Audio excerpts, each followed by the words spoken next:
知道吗？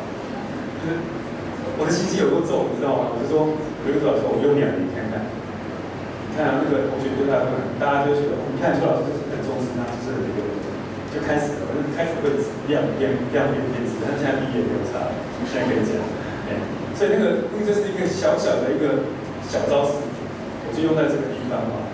那这个孩子就是慢慢在我的文学课里面，等一下会讲文学的部分，专题研究很重视书写能力。非常重视，不管你是画绘本，连下标题都很重要，对不对？你标题下不好，那个根本就不会吸引人嘛，哈。那你做科学报告，文章可以不好吗？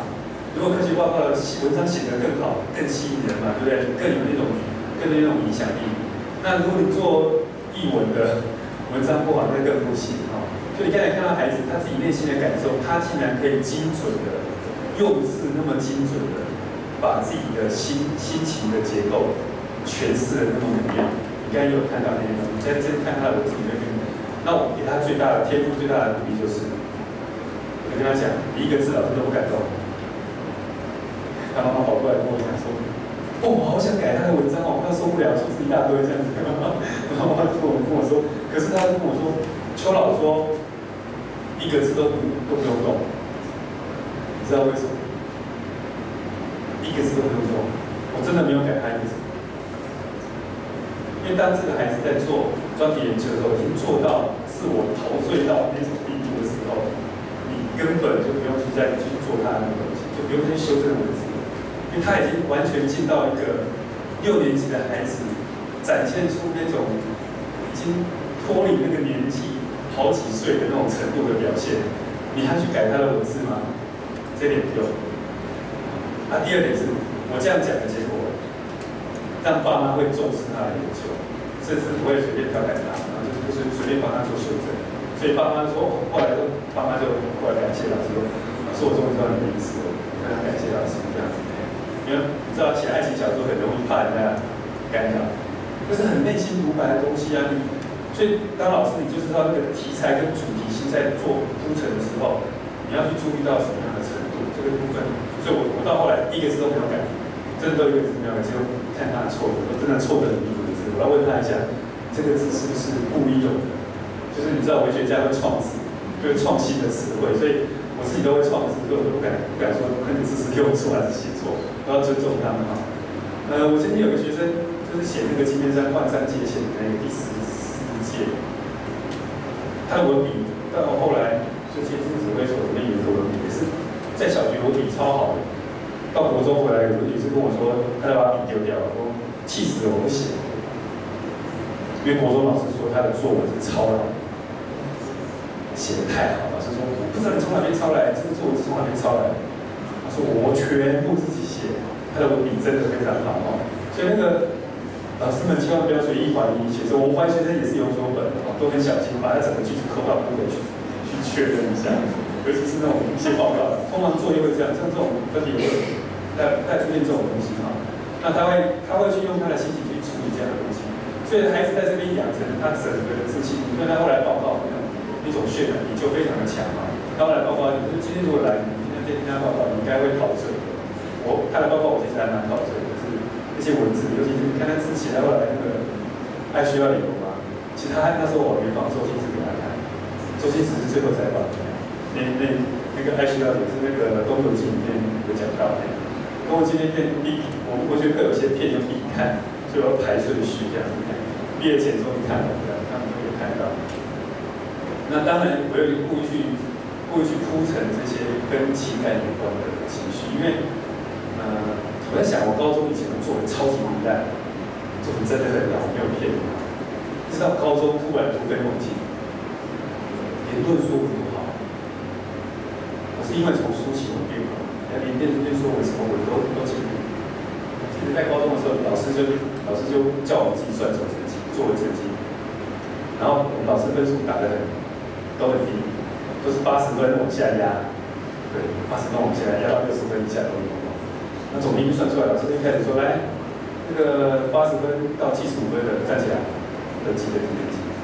然后84分再往下，每5分这样一直往下登记到全班没登记，老师说，老师叫你成绩那个还没登记的给我站起来，成绩是多差这样子呢？站起来，我说老师我85分以上，没有念。老师才吓一跳，因为他改，因为发现高中写作文不可能只写出几个，对不对？要论说文啊，然后继续文都要写，所以我才发现照山运动很重要。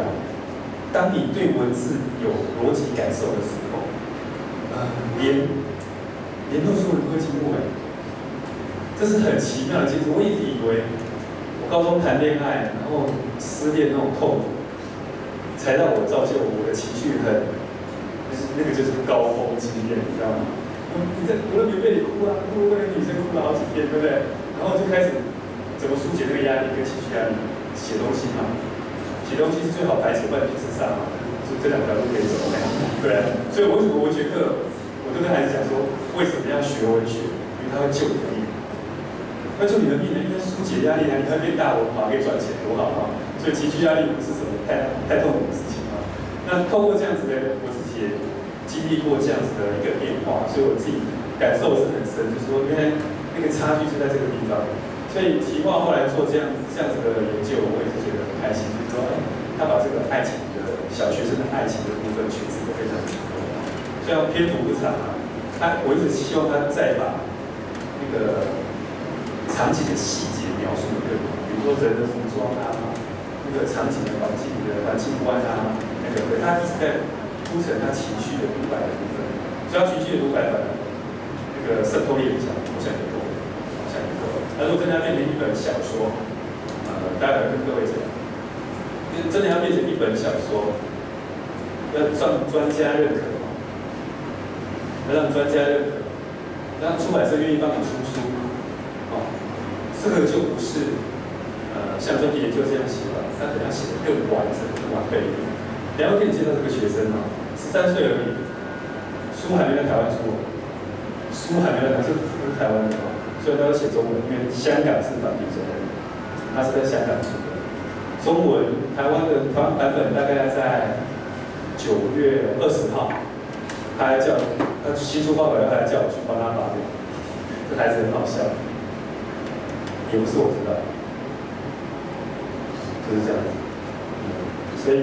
因为我带他去的，然后他的后来什么讨论都跟我讨论，他自己的指导老师反而没跟他讨论，他一气之下，他连序文都没感谢老师，只有班其他3个老师都写，吴老师写的，左老师写的，邱老师写的，另外一个老师他不写，超故意的，我一看就说，这个我就不敢说，你看孩子就是你对他好不好，其他孩子会报仇，所以你不要不信邪啊，所以那个。就是我常跟孩子讲，你们就是老师最好的投资。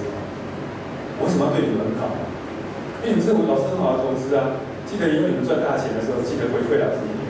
老师好一点小学很需要钱如果有钱的话，记得回馈老师1亿，1亿就好，不要求不多。他说1亿，每个人跟我说1亿，我说他说你赚到100亿，1亿算什么？你的公司有100亿，1亿算什么？好像很贵才1%对。所以我希望我觉得很有钱，我要讲3次。教育真的需要很多钱，因为我是教育单位真的该做的都不想做，然后受限于法律，就受限于经费的那个控制，也不能怪他们，我也知道。可是我们真的要做一点事的人。我常去演讲，最后就说我需要9个亿，前面加1个亿，我需要10个亿。所以我们的教授说，你为什么要那么多钱？这就是好野小学的由来。后来竟然现在好野小学几乎都是自由班老师，就是因为自由班老师比较能够用天赋的角度来看待事情，那其他老师还需要一点时间的转换，因为太容易被内容跟知识层面控制的死死的，知道吗？所以就算你现在不打成绩，普通班的成绩是加100或者ABCD，不是还一样吗？那我们自由班老师要拿出什么样的成绩单？我以前开玩笑说，天赋成绩单应该长什么样子？专题研究成绩单应该长什么样子？那成绩单就会影响到你们协同合作。这个只要一协同，成绩单怎么来？你看我们的课程选的乱七八糟，这个学生选那个吴老师的，又选左老师的，每学期末你怎么打成绩？你等他的吗？就是我等左老师的成绩出来，还是要等吴老师的成绩出来，然后才能会诊。知道多痛苦吗？他如果跟我们的天赋来说完全不一样，状况完全不同，你就会开心的不得了，就是那种状况是不一样。我们跟家长讲过说，如果我送你一个3D 球，3D 的地球，好了，我把这个构想告诉你，3D 地球哦，那这地球呢，里面是有种子会长大的。不管老师打1分、打10分、打100分、打10000分，这是肥料，肥料一放进去，它某项天赋在不同的科目、不同的主题、不同的研究，一直被发现，一直被发现，是诸有用的，一直被发现，被不同的老师看到。不管这老师打几分，打进去之后，他就是长大。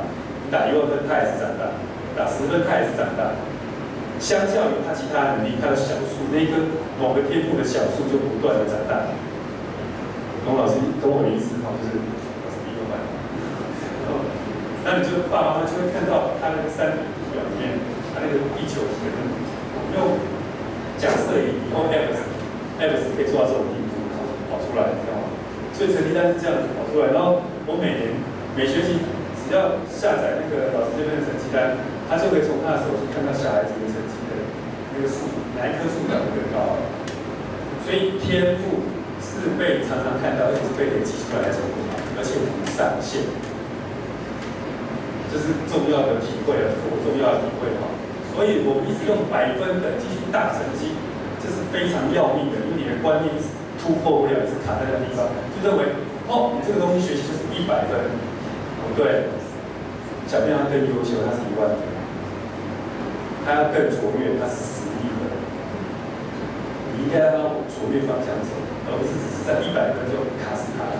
好，那到时候100分的小朋友，很多小朋友就是自由班小朋友进来会为了100分真的面红耳赤，就跟普通班我跟他说，真的这么在意这100分，我送你10000分，真的送你10000分。好，所以你想想那个天赋在发展过程中，老师怎么去评这个东西是非常非常的珍贵，而且非常有趣的一件事情啊。那也许今天这堂课，其实我是要跟各位讲趣味性课程跟独立研究跟天赋发展这3个之间的关系。那也许你会想的比我更快一点，也许我今天跟你们这样设计一下，你们想出更多更棒的东西，那我会更开心，因为那速度会更快。希望天赋教育可以更快的开花结果。那除了我们好点的 MVP 也一直在讨论这一块东西以外，好，我们现在一直在努力在开发评量项目。评量是最难的，评量一解决，课程就解决。我没有骗你，课程智慧老师都很厉害，你们的脑袋也都很厉害，你们求新求变的能力非常的强，所以难不倒你们。可是难倒的是整个系统化，我们当它进行的时候，系统化的那个规格化的东西会出现问题。好，当我们要转换的时候，我们不再用普通班那一套的时候，我们要转换的时候会非常的困难，因为那个系统化的东西要全部有一套新的架构跟理论，全部去处理它。所以并不容易的，我另外都没有在做，我找不到。来，所以我们现在想一想，请讨论一下如何协助学生在独立研究的专业跟创意的再提升。其实刚才已经有提示了很多东西了，有提示一些小小的东西，所以请你们再进行下一个思考。我们用红色的，红色的，应该还有红色的。用红色，请你帮我放一下纸箱。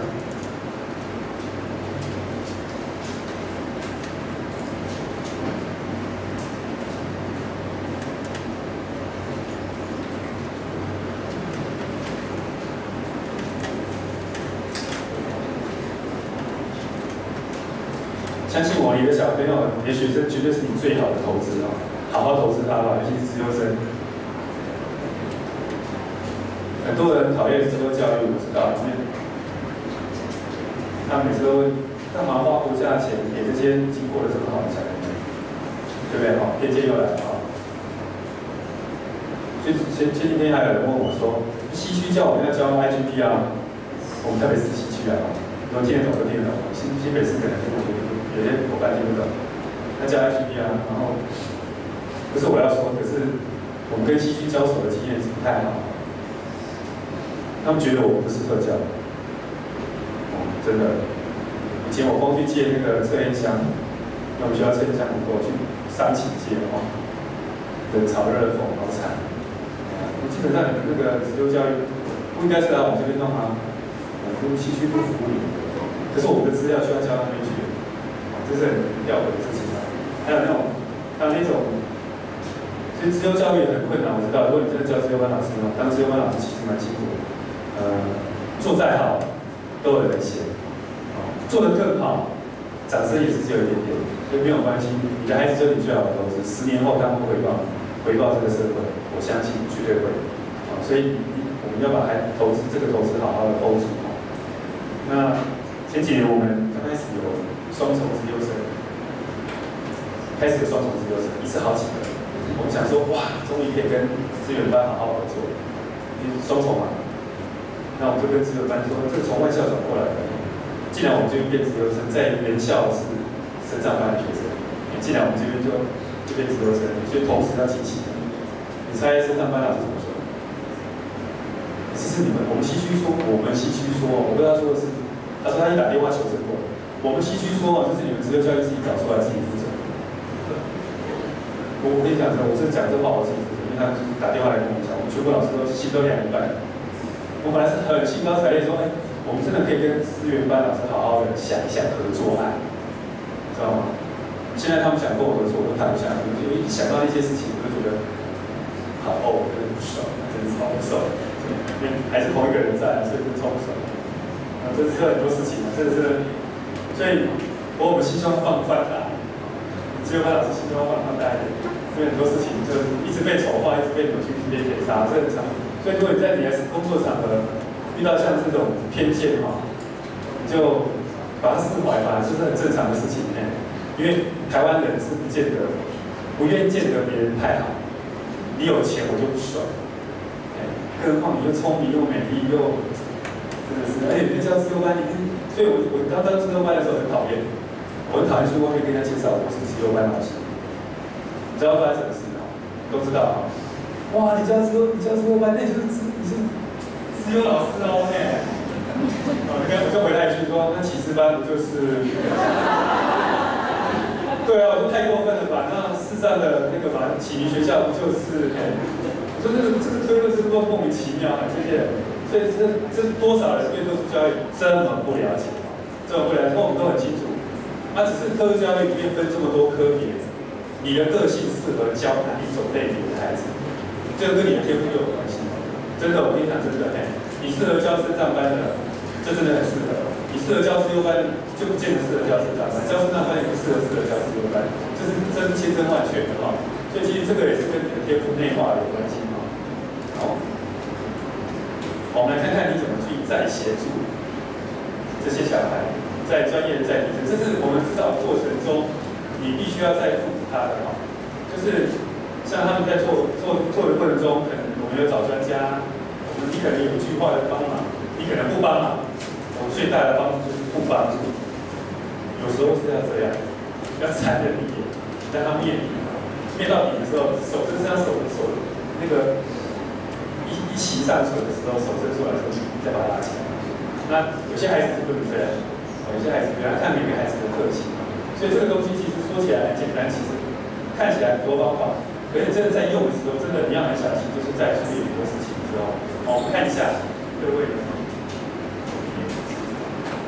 提供所需资源，然后观摩优秀范本，共同分析比较优缺，陪伴他尝试，请教专家的经验，点子聚焦，厘清互相激荡跟分享，大量阅读、影片欣赏、生活杂记。好，我先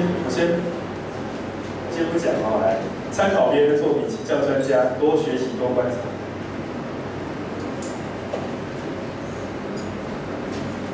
寻找多种资源，增加专家服务，多元的刺激，反向思考。请记住，我这边讲的是再提升，引进资源给学生看到更宽广的视野。所以这边其实要讲的是如何再深化。你已经主题选定了所以你最近到那个第3阶段了第1阶段是动机问题要解决，第2阶段是主题问题要解决，第3阶段就是创意跟专业问题要解决。所以如何让你的带学生的研究在创意跟主题上更加深入良师典范，思考技巧，感觉情意内心，放手一搏，鼓励孩子打破限制，勇于挑战，当孩子的后盾，给予支持。要有答案还没出现，多方给予刺激，提供平坦管道，多看多听多思考，多参与国外呈现的方式，多参观跟阅览，然后专家咨询，同侪互相建议，网络相关资源跟灵感。所以各位发现，大家提了很多的部分，最有效的方法应该是专家，应该是专家。可是你这边要写出他的专家的资源人脉建立之后呢，你的创意再提升怎么办？创意再提升怎么办？创意的先决条件是，你平常就要有足够的思考力。你平常都不思考，平常都不练习创意，这个时候突然大海啸来了，你说要造只船溜走，那是不可能的事。所以，请你在平常的时候就要开始去思考，怎么协助孩子有创意这件事情。如果你问我成熟是什么，就是学会关怀他人；长大又是什么？就是学会如何实现梦想。在资优班里，资优班的自信冒险旅程里，除了自然风景、国民结晶的线索外，让学生成熟与长大，就是这趟旅程中最重要的学习任务。所以呢，你所有的作业，平常的作业，就开始要布局了，布局，因为你要帮助他深化之前，应该是一段时间持续的努力。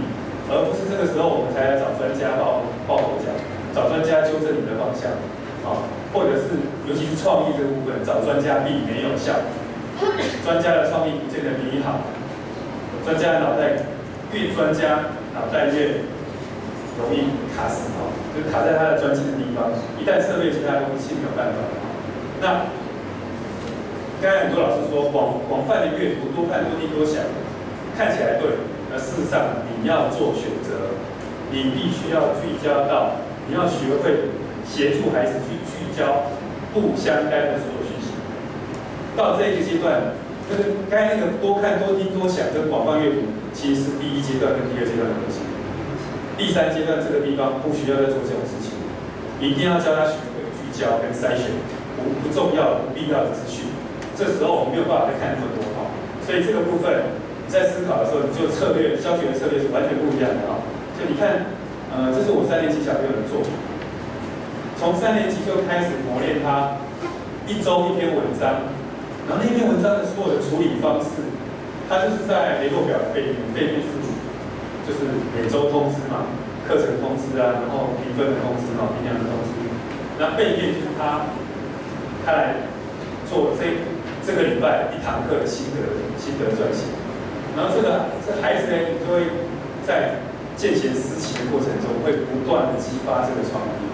他每一周的创意掀起来就变那样，掀起来就变右边所以文章就放在里面所以你会看到孩子在撰写的过程中，他的作品就是地图是藏在这里，五花八门，什么都有所以你会发现，人在做创作的时候，那个创意度的提升呢是非常宝贵的所以平常就让他练习好，平常不做这个练习，你会参加创造力大赛，很辛苦。我带了4年，我去了4次国外我觉得韩国人这一点真的很厉害。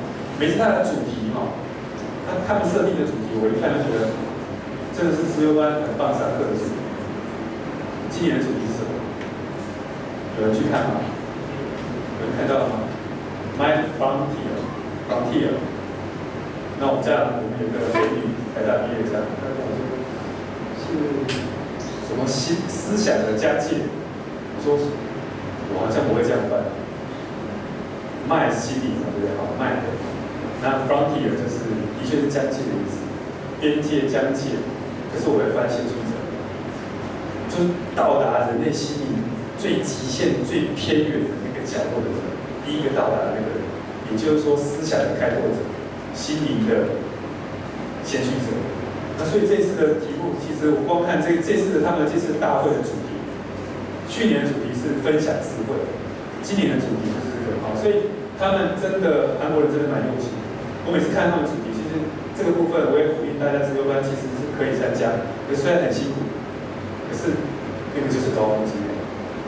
在座这2个去了2次，他去了2次，你问他们现在还要逼他们读英文吗？根本就不需要。那个淑敏老师刚才跟我聊天的时候，就说：“我女儿上次去参加那个自由教育那个青少年那个联会那个，她说回来说英文就自己要念了，所以你必须要透过这个高峰经验去内化他的动机，这件事情超有效啊！要不然真的不知道。我每次跟我老师开玩笑说，如果有机会，老师以前我问你为什么要读英文？”不要跟我说只是考试要考100分嘛，然后高中可以考好一点，大学可以考好一点，只是这样嘛？叫我没有动机，对不对？如果老师告诉我，你可以交一个美国的女朋友，哇塞，早就认真念书了，对不对？这个英文早就认真念，差很多嘛。所以不要说这个方法对我有效，哦，不是对你有效啊。来，所以这个部分你会看到孩子在创作过程中，其实他们是非常非常的认真哦。那接下来。爸爸就会跟我抗议，3年级嘛哈，你认为他要做多久？3个小时、4个小时、5个小时都有可能，我不知道。然后爸妈说：“哦，进来自由班都没办法出去玩，假日都死命在家里加班。”跟爸妈说：“我不要出去哦，我要做这个作业。”就是说，才那么1夜做到翻天，你知道吗？好，这时候好，半年到好几个月的创意。慢慢的激发之后，你要开始做一件事情，控制时间。任何比赛，它时间是有限制的。像参加创造力大赛，它有现场的个人赛，个人赛就是2个小时吧，是不是2个小时？就2节课的时间，你要去写出来。哦，所以你在那个时间压力下，你开始要控制。刚刚说，哦，你开始最后控制时间控制到半个小时要完成，这样所有的东西。所以。老师的策略这个部分就慢慢的要抓紧，就是跟一些策略的部分。你看他这还没翻开是这样，翻开是这样。那大家使用同样的策略，所以还是真的还蛮有趣的，做出来。就是他每天，我在想他每周应该绞尽脑汁的，这个蛮恐怖的哈。就是这样，而且他这种行为哈，会扩散。